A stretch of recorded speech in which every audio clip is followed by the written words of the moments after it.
প্রশ্নোত্তর পর্বে হযরত উলামায়ে কেরামের বিভিন্ন প্রশ্নের জবাব দিচ্ছেন হযরত পীর সাহেব চরমোনাই। আপনার দল যদি খাঁটি ইসলামী দল হয়ে থাকে তাহলে কিছু দিন হলো ইসলাম প্রতিষ্ঠার জন্য রাজনীতিতে নামলেন কেন? এর আগে পাকিস্তান আমলে বা স্বাধীনতার পরও দীর্ঘকাল চুপ থাকলেন কেন? এখনই ইসলাম প্রতিষ্ঠার আন্দোলন ফরজ ছিল না? না ইসলাম বুঝার ব্যাপারে কোনো সমস্যা ছিল? এইটা একটা সম্পূর্ণ মিথ্যা অভিযোগ। আমাদের পূর্বপুরুষ সবাই ইসলামী আন্দোলন সবসময় করছেন।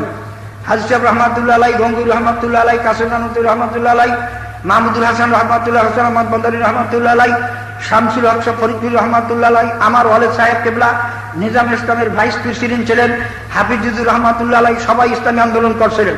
আমি তো তখন ছেলে পান ছিলাম, তখন তো আমার আন্দোলনের নাম মানুষে জানে না, আমি তো তাদের সঙ্গে ছিলাম। এখন আমি সামনে বয়স যেহেতু বেশি হয়েছে এই জন্য সামনে আসি, কিন্তু ইসলামী আন্দোলন করি যাই এ কথাটা সম্পূর্ণ মিথ্যা।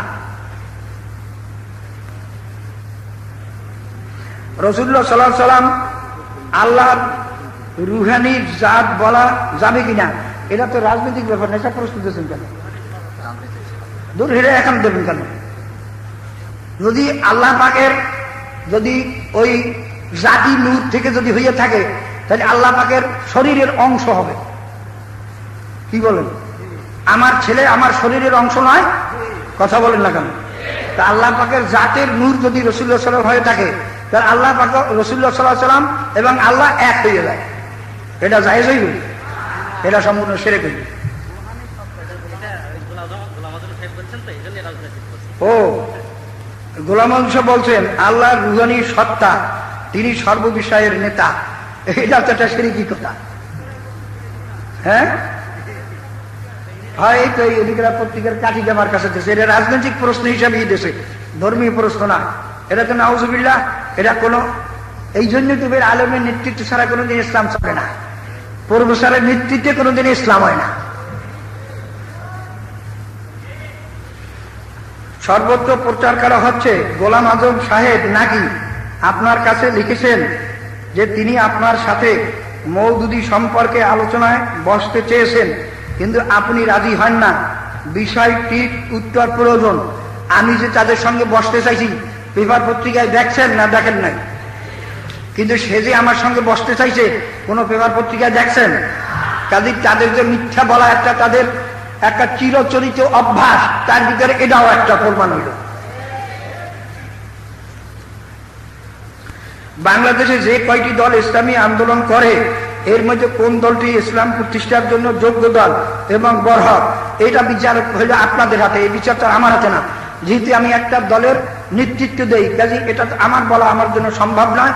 এটা বিচার আপনারা করবেন কোনটা হক, কোরআন হাদিসের উপরে, সাহাবায়ে কেরামদের নীতির উপরে কারা হক আছে সেটা দেখবেন, আপনারা বিচার করবেন। ইসলামী শাসনতন্ত্র আন্দোলন সর্বপ্রথম কার নেতৃত্বে প্রতিষ্ঠিত হয় এবং কেন তারা বিচ্ছিন্ন হয়? বাইরে ইসলামী শাসনতন্ত্র আন্দোলন প্রথম প্রতিষ্ঠা করে দেলাওয়ার হোসেন সাঈদী সাহেব। 8 জনের সমন্বয় না, প্রথম উনি একা, উনি একটাই মিছিল বাইর করেন। এরপরে যখন দেখলেন যে এটা খুব জনপ্রিয়তা লাভ করছে, এরপরে যে শাইখুল হাদিস সাহেব, ব্যারিস্টার কোরবান আলী সাহেব, মরহুম বাইতুল শরীফের পীর সাহেব এবং মরহুম আব্দুর রহিম সাহেব, এদের নেতৃত্বে একাত্রে নিয়ে তারা মিছিল করে। তারপর তারা বলল যে যখন এটা খুব সুন্দর দেখা যায়, তখন আমাকে আনবার জন্য গেছিল বগুড়ায়। এই মুক্তা সাহেব গেছিলেন, ব্যারিস্টার কোরবান সাহেব গেছিলেন, মাওলানা ইসহাক সাহেব গেছিলেন যে মন্ত্রী ছিল। তাদের আমি বলছি আমি কমার্শিয়াল লোকের কথা বিশ্বাস করি না, এই আন্দোলনে নামবো, তারা কৃষি থেকে সরিয়ে যাবে, শেষে আমাকে বিপদে ফেলাইবে। তখন আমার যাওয়ার কথা ছিল ঢাকা হইয়া, কিন্তু আমি ঢাকা হইয়া না গিয়া আমি ফরিদপুর হইয়া, যেহেতু শাইখুল সাহেবের ওস্তাদ তিনি বললেন তার কথা আমার রক্ষা করতেই হবে, এই ভয়ে আমি আর ঢাকাই যাই নাই। এরপর দেলাওয়ার সাঈদ সাহেবের টেবিলের উপরে কোরআন শরীফ ছিল এবং সেখানে 6 জন লোক ছিল। তার সামনে এই সাঈদ সাহেব বললেন, খোদার কসম করে বলছি, কোরআন শরীফ সম্মান হইয়া বলছি, আমি আর থেকে পিছু পা হবো না। এই কসম করার পরে যখন আমার কাছে ব্যারিস্টার কোরবান সাহেব গেলেন, হুজুর এইভাবে কসম করা হয়েছে, সবাই কসম করছে, তখন আমি মনে করলাম কসম করার কথা যদি আমি বিশ্বাস না করি তাহলে আমারই তো ইমানের ঘাটতি। তখন বাধ্য হয়ে আমি বললাম যে ঠিক আছে আমি যাব, কিন্তু আমি নেতৃত্ব দেব না, আমাকে সদরও বানাইতে পারবেন না, সাংবাদিক সম্মেলনে আমি বক্তৃতা দিতে পারবো না। এই শর্তের উপর আমি গেলাম 3 তারিখ। যাইয়ে দেখি সাইদ হিসাবের বিবৃতি শাসনতন্ত্রের সঙ্গে আমার কোনো সম্পর্ক নাই। আমি ব্যারিস্টার, কি ব্যারিস্টার সাহেব, আমি না বলছিলাম এরা ফেলাই দিয়ে আমার এই বিপদে ফেলাইবে, তখন ভাই কি করব? তখন ওই মরহুম সৈয়দ সাহেব আব্দুল্লাহ মাদানী সাহেব, ওই চিটাগাঙ্গের ইমাম সাহেব, তিনি বলেন যে আমার ছাগলটা গেল কোথায়, দেখো সে আমার ছাগলটা কোথায় গেল, আমাকে চিঠি লিখছে সে কোথায় গেল, এরকম বলতেছিল। শেষ পর্যন্ত তারা বললো যে তোমারই সাংবাদিক সামনে বক্তৃতা দিতে হইবে। আমি ব্যারিস্টার সাহেব বললাম, কি ব্যারিস্টার সাহেব, আমি কি শর্ত লাগাইছেন, এখন কি হইল? তো বাধ্য হয়ে মুরব্বীদের কথা ভালানো যায় না, 3 তারিখ বক্তৃতা আমি দিলাম। তারপর তো 13 তারিখ যা ঘটলো তা তো আপনারা জানেন।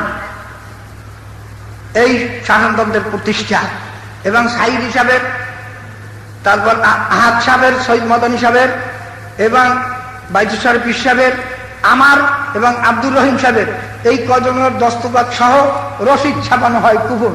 সেই কুপন আমাদের কাছে আছে, সাইদ হিসাবের দস্তখত তাতে আছে।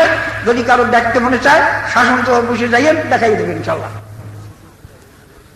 সম্মানিত শ্রোতা বন্ধুগণ, হযরত পীর সাহেব হুজুরের জবাবের সত্যতা প্রমাণ করার জন্য 1987 সালে কমলাপুর রেলওয়ে ময়দানে তাফসীরুল কোরআন মাহফিলে প্রখ্যাত বক্তা মাওলানা দেলওয়ার হোসেন সাইদী প্রদত্ত বক্তব্যের অংশবিশেষ এখানে উপস্থাপন করা হলো। জানের বিনিময়, মানির বিনিময়, আল্লাহর নবীকে, আল্লাহকে, আল্লাহর দিনকে যারা ভালোবাসতে পারে তাদের জন্য আল্লাহ দিন কায়েম করে দেন। আর এমনি করে শুধু আমরা শুধু নামাজ পড়লাম, রোজা রাখলাম, আর কিছু ইবাদত করলাম, জিকির আকবার করলাম, ভাবলাম আল্লাহ যদি খুশি হয়ে যাবেন না, এত সহজে যদি ইসলাম কায়েম হতো তাহলে সাহাবীদের রক্ত দেওয়া লাগবে না, নবীর দান মোবারক শহীদ করা লাগবে না। এই জন্য আমি বলি রব্বুল আলামিন কোরআন শরীফের মধ্যে পরিষ্কার করে বলেছেন, وقاتلوهم حتى لا تكون فتنة ويكون الدين كله لله। সংগ্রাম করো, লড়াই করো, সেই পর্যন্ত যতক্ষণ না জমিন থেকে ফিতনা দূরীভূত হয়ে যায় আর আমার দিন পরিপূর্ণ কায়েম না হয়ে যায়, ততক্ষণ পর্যন্ত লড়তে থাকো, সংগ্রাম করো। তোমরা সংখ্যায় যদি সর্ব হও তবুও তোমাদের সাথে কেউ থাকবে না, তোমরা মুমিন হয়। ولا تهنوا ولا تحزنوا وأنتم الأعلون إن كنتم مؤمنين। মহান আল্লাহ রাব্বুল আলামিন বলেন, কোনো ভয় নাই, কোনো চিন্তা নাই, যদি তোমরা বলি তুমি বাঁচতে প্রবলেম কি? এই অশান্তি দূরীভূত করার জন্য, শান্তি প্রতিষ্ঠা করার জন্যই এসেছিল ইসলাম। আপনারা সেই ইসলাম প্রতিষ্ঠার জন্য প্রস্তুত আছেন? বড় বলেন আছে। আমি আপনাদেরকে বলতে চাই, প্রস্তুত আছি বললেই হবে না, মহল্লায় মহল্লায় সংগঠন তৈরি করুন, ইসলামী শাসনতন্ত্র আন্দোলনের এই বিরাট কাফেলায় সামিল হয়ে যান। এবারের আন্দোলন হবে ইসলামী শাসনতন্ত্র আন্দোলন। কিসের আন্দোলন? আমরা একথা বুঝতে পেরেছি, ইসলামী শাসনতন্ত্রের অভাবেই, ইসলামী শাসনতন্ত্র বাস্তবায়ন না হওয়ার কারণেই এই অশান্তি বেড়েছে। ইসলামী শাসনতন্ত্র বাস্তবায়ন হলে পরেই শান্তি প্রতিষ্ঠা হবে। ঠিক কিনা বল ভাইরা আমার? সেই জন্য ইসলামী শাসনতন্ত্রের প্রশ্নে ঐক্যবদ্ধ হওয়া লাগবে। আর এই জন্য যদি আপনাদের বিরুদ্ধে কোনো অ্যাকশন আসে, যদি আপনাদের বিরুদ্ধে কোনো হামলা হয়, যদি মার আসে, যদি জীবন দেওয়া লাগে, যদি জেলে যাওয়া লাগে, যদি গ্রেফতারি পরোয়ানা আসে, যদি গুলি খাওয়া লাগে, তাহলে মুসলমান আপনারা প্রস্তুত আছেন কিনা আমি দেখতে চাই। আলহামদুলিল্লাহ, আলহামদুলিল্লাহ, আলহামদুলিল্লাহ। বাতিল দলগুলি ইসলামী দলের বিরুদ্ধে ষড়যন্ত্র করতে গিয়ে এক হয়ে যায়, কিন্তু ইসলামী দলগুলি কেন ইসলাম কায়েম করতে এক হয় না? আসলে কি নেতা হওয়ার স্বার্থে এ হয় না? একমাত্র নেতা হওয়ার স্বার্থে। আর আমি মনে করি জামাতিরা হইতেছে না শুধু মওদুদিবাদ প্রচার করার জন্য, যেমন কাদিয়ারীরা কাদিয়ারীবাদ প্রচার করার জন্য আমাদের সঙ্গে বসে না, এইরকম জামাতও মওদুদিবাদ প্রতিষ্ঠা করার জন্য একাত্ম হইতেছে না। আর এছাড়াও তো অন্যান্য সমস্ত ওলামা কেরাম তো এক হয়ে গেছে, খুঁটিনাটি ইখতিলাফ থাকো, আমরা এক তো আসি, ঐক্যজোট তো আছে, কি এটা তো ভাঙ্গে নাই, খালি জামাত ছাড়া তো সব এক হয়ে গেছে। ও খুঁটিনাটি মতবিরোধ তো স্বামী স্ত্রীর মধ্যেও থাকে, তাতে তার ঘর ভাঙ্গে না। কাজেই আমাদের এত অনৈক্য বলা যায় না, আমরা সব এক আছি, শুধু জামাত ছাড়া। সাধারণভাবে দেখা যায় যে সমস্ত ছোট জিনিস বড় দিকে ধাবিত হয়। সমস্ত ছোট ছোট ইসলামিক দল কি আমিরে জামাত গোলাম আজমকে আমির বানিয়ে কাজ করতে পারে না? তিনি কি আমির হওয়ার যোগ্যতা রাখেন না? মুক্তাদি যদি সব মূর্খ হয়, ইমাম একজন আলেম, এখনো মুক্তাদি যেহেতু সংখ্যাধিক্য বেশি, এই জন্য ওই মুরুক্ষকে ইমাম বানানো হবে না? ইমাম যদি একজনও আলেম থাকে আর লক্ষ মুক্তাদিও যদি মুরুক্ষ থাকে, ইমাম ওই আলেমেরই হইতে হবে। কি বলেন, কথা ঠিক না?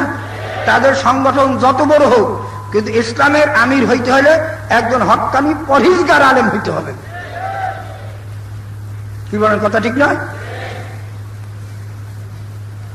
শাইখুল হাদিস সাহেব আপনার উস্তাদ, আপনি উস্তাদের কেন বিরোধিতা করেন জানতে চাই। তা না তো আমি বিরোধিতা করি নাই। আমি বিরোধিতা করি দুই একটা কথা, যেমন সাহেবাইন ইমাম মোহাম্মদ রহমতুল্লাহ, ইউসুফ রহমতুল্লাহ আলাই, আবু হানিফা রহমতুল্লাহর সঙ্গে মসলার ইখতিলাফ করেন নাই? কি কথা বলেন না কেন? এইটাই তো মুসলমানের নিয়ম। উস্তাদ হোক আর বাপ হোক, হক কথা বলতেই হবে। যে নাকি উস্তাদ বা বাপের মায়ায় পড়ে, সম্মানে পড়ে, হক কথা বলবে না, সেটা মুসলমানের মধ্যে তার ত্রুটি আছে। উম্মতে মুহাম্মাদীর ৭৩টি দল হবে, এর মধ্যে একটি দল নাজাত পাবে। সেই দলটির নাম কি? আপনার দলের সাথে থাকলে কি তারা নাজাত পাবে? তাহলে যারা অন্য দলে আছে তারা কোথায় যাবে, বেহেশত না দোজখে? রাসূলুল্লাহ সাল্লাল্লাহু আলাইহি ওয়াসাল্লামকে যখন জিজ্ঞাসা করা হয়েছিল ওই দলটা কোন দল, আল্লাহর হাবিব তখন কি উত্তর ছিলেন? মা আনা আলাইহি আসহাবি, আমি এবং আমার সাহাবারা যে দলের উপরে আছে, যে নীতির উপরে আছে, এই দলে যারা থাকবে তারাই একমাত্র বেহেশতে যাবে। এই মওদুদি জামাত প্রথমে সাহাবায়ে কেরামদের বলে তারা সমালোচনার ঊর্ধ্বে নহে, তারা মিয়ারে হক নহে। কাজী বলতে হবে ওই দলটা প্রথমেই ৭২ দলের মধ্যে পড়ছে। কি বলেন, কথা ঠিক নয়? কাজী এখন আপনারা বিবেচনা করবেন কোরআন হাদিস অনুযায়ী, সাহাবায়ে কেরামদের নীতি অনুযায়ী কোন দলটা আছে যেটাকে আহলে সুন্নাত ওয়াল জামাত বলা হয়। এই আহলে সুন্নাত ওয়াল জামাতের তরিকা অনুযায়ী যারা থাকবে তারাই একমাত্র হক দল, সেটা আপনারা বিচার করে থাকবেন। জনগণের রায় এবং গণ বিপ্লব ছাড়া ইসলামী রাষ্ট্র তো প্রতিষ্ঠা সম্ভব না। কিন্তু দেশের অনেক আলেম সমাজ ও মুসলমানগণ যেভাবে শতধা বিভক্ত, তাতে কি ইসলাম প্রতিষ্ঠা হবে? আল্লাহ তো সংঘবদ্ধ হাতে বলেছেন, অথচ আমরা বিচ্ছিন্ন হয়ে দিন প্রতিষ্ঠার কথা বলি। এটা কি আল্লাহর সাথে কুফরি হচ্ছে না? যদি তো কারণ নফসানিয়াত নিয়া নিজের নেতৃত্ব ঠিক রাখার জন্য, নিজের স্বার্থের, দলের স্বার্থের কারণে যদি তারা বিচ্ছিন্ন থাকে, তারা জাহান্নামে যাবে, কুফরি হবে, তাতে কোনো সন্দেহ নাই। কিন্তু যদি কেউ ইজতিহাদি গলতিতে যদি কেউ ভুল করে থাকে, সেটা আল্লাহ পাক মাফ করবেন যদি খুলুসিয়তের সঙ্গে হয়। আর যদি নফসানিয়তের সঙ্গে হয়, সেটা আল্লাহ পাক মাফ করবেন না, সেটা আল্লাহ পাকের দরবারে কুফরি হিসেবে থাকবে। কিন্তু সব দল এক নয় বলে আমার আন্দোলন তো আমি বন্ধ করতে পারি না, যেহেতু আমাকে আল্লাহ পাকের দরবারে জবাব দিতে হবে। এই জন্য প্রত্যেকের কর্তব্য নিজ নিজ দায়িত্ব পালন করা। সব ওলামা যদি এক নাও হয়, আপনি ঠিক মতো আন্দোলন করতে থাকেন, তবে নাজাত পাওয়া যাবে। ভুল রয়েছে, সেই ভুল লিখিতভাবে আমির জামাতকে জানানো হয়েছে কিনা, লিখিতভাবে তাদেরকে ভুল ধরিয়ে দেওয়ার পরে যদি তারা সংশোধিত না হয়, তবে জনগণের সামনে লিখিতভাবে তাদের ভুল ব্যাপকভাবে প্রচার করলে জামাত ভুল ছাড়তে বাধ্য হবে, অথবা জামাতের মুখলেস লোকেরা জামাত ছেড়ে সঠিক জামাতে আসতে বাধ্য হবে, সুযোগ পাবে। এ ব্যাপারে আপনি কি করেছেন এবং কি করবেন অনুগ্রহ করে জানালে আপনার আলেমগণের তাদের ব্যাপারে কথা বলতে সুবিধা হবে বলে মনে করি। জামাত ইসলামীর যে কি কি ভুল আছে এই সম্পর্কে বোধহয় 500-র উপরে বই লেখা হয়েছে। কি বলেন, কথা ঠিক নয়? 500-র উপরে বই লেখা হয়েছে। হ্যাঁ, এই বর্তমানে এই যে মেহেরপুর জেলা জামাত ইসলামের আমির কয় বছর ছিলেন? 8 বছর জেলা জামাত ইসলামের আমির ছিলেন এই আব্দুল কাদের সাহেব উপস্থিত আছেন। উনি তো জামাত ত্যাগ করেছেন এবং উনি একটা বই আকারেও লিখে দিয়েছেন যে জামাতের মধ্যে কি কি ভুল আছে। এরপরও যদি কেউ বলে আমরা দেখি নাই, তাহলে মনে করতে হইবে ওই বই দেখাই দিয়েছেন ভাইরা। তারপর মনে করতে হবে আসলে এরা রাত কানা। কি রাত কানা কয় না, রাত কানা আর কি, সহে দেয় কিন্তু রাত্রি সহে দেয় না। তো ওদের ব্যাপারে চোখে দেখে না। শাইখুল হাদিস সাহেব বুখারী হাদিসের মধ্যে লিখে দিয়েছেন, 7ম খণ্ডে লেখা আছে, এরকম 500 বই লেখা আছে সোজাসুজি কথা। এবার ভুল সদস্য রহমাতুল্লাহ আলাই তার মধ্যে দেখানো আছে, মাওলানা জাকারিয়া সাহেব রহমাতুল্লাহ আলাই ফিতনায়ে মওদুদি, এই মওদুদি ফিতনা, এরকম 500 বই লেখা আছে, তা দেখে নিয়েন কি কি ভুল আছে। মুফতি সৈয়দ নজরুল ইসলাম আপনার নিকট একটা পত্র লিখেছেন, আহমদ শফি সাহেবের 3টি শর্ত জামাতে ইসলাম মেনে নিয়েছেন। দ্বিপাক্ষিক কথা পত্রিকায় কি হ্যাপার লাগছে, কি দৈনিক পত্রিকায়, হ্যাঁ 7 মাথা দৈনিক পত্রিকায় এটা আসছে। ও 7 মাথা দৈনিক পত্রিকায় আমার কাছে চিঠি দিছিল কাশিনাথপুরে বসে, সে জামাতের পক্ষের কতগুলো সপক্ষে কতগুলো দলিল দিয়া। তখন আমি বলছিলাম আপনি কি জামাতের লোক? তাহলে না। তবে আপনি আমার কাছে দিলেন কেন? জামাতই না দেবে। তারপরে আপনি দিয়েছেন, এটা আমার পক্ষের থেকে জবাব আপনাকে দেওয়া হবে। তখন সেই কাগজ নিয়ে সাইফুদ্দিন হাইয়ার কাছে দেওয়া হয়েছে। সাইফুদ্দিন হাইয়া তার জবাব রেডি করতেছেন, নজরুল ইসলাম ব্যক্তিগতভাবে সেটা দেবে। কাজে এটা তো নজরুল ইসলামের সঙ্গে আমার সঙ্গে না, আমার সঙ্গে কথা হলো জামাত ইসলামের নেতাদের সঙ্গে। কি বলেন, কথা ঠিক নয়? কাজে আমি জায়গায় জায়গায় বসতে রাজি নাই, বসতে একবার রাজি। দেন আর আছে নাকি? 19 জুন দোলখোলা মসজিদে শাইখুল হাদিস সাহেবের উপস্থিতিতে ওলামা সভাপতি মাওলানা সিদ্দিকুর রহমান বলেন, আপনি নাকি আওয়ামী লীগ থেকে 6 কোটি টাকা পেয়েছেন এবং তার চেক নম্বরও আছে, এবং সে টাকা দিয়ে আপনি মার্কেট করেছেন, কতটুকু সত্য জানতে চাই। বাইরে এই চেক নম্বরটা তো, ওই টাকাটা তো আমি পাই নাই। আমি আপনাদের কাছে অনুরোধ করি, আপনার মেহরবানি করে সিদ্দিকুর রহমান সাহেব থেকে চেক নম্বরটা আনলে ভালো হইতো। টাকাটা আমি পাইতাম, আপনাদেরও কিছু খাওয়াইতে পারতাম এবং অন্তত তারেও কিছু দিতে পারতাম। কাজী মেহরবানি করে চেক নম্বরটা তার থেকে টানলে ভালো হইতো। আমি তো টাকাটা পাই নাই, কাজে টাকা পাই তো ভালোই হইতো। 6 কোটি টাকা তো কম না। কি করেন? হ্যাঁ, এই জন্য ওই কইলাম না যে বিএনপির সঙ্গে মিশতে চাই না, এই জন্যই আমার বিরুদ্ধে তত সমস্ত ফতুয়া। এই সমস্ত হারাম খোরা মৌলবীদের কারণেই তো ইসলাম হয় না। হারাম খোরারা যত লানত মানুষের উপরে মিথ্যা। চেক নম্বরের যারা আছে তা চেক নম্বর ধরাই দেয় না কেন? হ্যাঁ, পত্রিকা চেক নম্বর যেন দিয়ে দেয়। এবং আমি মার্কেট বানাইছি তো আজকে না, 10 বছর আগে, বিএনপি সরকারেরও আগে। তখন আমি আওয়ামী লীগ থেকে টাকা খেয়েছি বিএনপি সরকারের আমলে বা ইসের জাতীয় পার্টির আমলে, তখন আমার নামে কেস করলো না কেন? কি কথা বলেন না কেন? এই সমস্ত হারামখোরি আলেমদের কারণেই এদেশে ইসলাম হয় না। तबलीग जमात की बारे में आपके राय जो वजाहत करने की आरोज करता हूं। तबलीग जमात हक जमात আমাদের একই সিলসিলা, কিন্তু তাবলীগের মধ্যে কতক লোক এসে বাড়াবাড়ি করে। সেদিনকে আমার কাছে এই আমার সঙ্গে সাক্ষাৎ হয়েছিল তাবলীগের মুরব্বী জুবাইর আহমদ সাহেব, আছেন পীর সাহেব, কি নাম, যাত্রাবাড়ি পীর সাহেব, কয়েকজন গেছিল আমার কাছে। তাদের কাছে আমি বলছি আপনাদের লোকেরা তো এই সমস্ত আজেবাজে কথা বলে। তখন তিনি উত্তরে বলছেন আর মূর্খ লোক, এই জন্য তারা বলে, এটা আমাদের কথা নয়। কাজী যারা বাড়াবাড়ি কথা বলে পীর মুরিদি কিছু না, একমাত্র তাবলীগী ইসলামের একমাত্র সঠিক দল, আর কোন সঠিক দল নাই। এগুলো সম্পূর্ণ ভুল এবং মিথ্যা কথা এবং হলো শরীয়ত বিরোধী কথা। যদি কেউ বলে সেল্লা ছাড়া বেহেশতের উপায় নাই, তাহলে সাহাবায়ে কেরাম কি সেল্লা দিয়েছেন? কি কথা বলেন না? তাবিন তাবে তাবিন আউলিয়া কেরাম মুস্তাহিদ আইমায়ে মুস্তাহিদ তারা কি সেল্লা দিয়েছেন? তাহলে সারা সব জাহান্নামী না? এদের যে কথায় জাহান্নামী সাব্যস্ত হয়, এ কথাটা কুফরি কথা। এবার কথা ঠিক না? তাবলীগ হক, কিন্তু যদি তাবলীগের কেউ বলে রাজনীতি জায়েজ নাই, এরা সম্পূর্ণ হারাম। কি বলেন, কথা ঠিক না? আমি এই জুবাইর সাহেবকে বলছিলাম যে আপনাদের কতক লোকে বলে যে রাজনীতি হারাম, তো রাসূলুল্লাহ সাল্লাল্লাহু আলাইহি ওয়াসাল্লাম রাজনীতি করছেন না, সাহাবায়ে কেন রাজনীতি করছেন না, তাহলে আমরা হারাম কাম করছি? তাহলে না, হুজুরা সব মূর্খ লোকে বলে। আমি শেষ পর্যন্ত সেদিনকে তাবলীগ জামাতের মুরব্বীদের দাওয়াত দিয়ে দিছি, দেখেন আমরা একাত্রে কাজ করলে ইসলামের কাজ অনেক বেশি হবে, কাজী আপনাদের দাওয়াত দিলাম, আপনারা সমস্ত মুরব্বীরা চরমনাইট মাহফিলে যাবেন এবং আপনাদের সময় দেবো, আপনারা বয়ান করবেন এবং আমাকেও দাওয়াত দিয়েন, আমি আপনাদের ইজতেমায় যাব এবং আমাকেও বয়ান করতে সময় দিয়েন। তাহলে জনগণ দেখবে যে না এরা সব এক।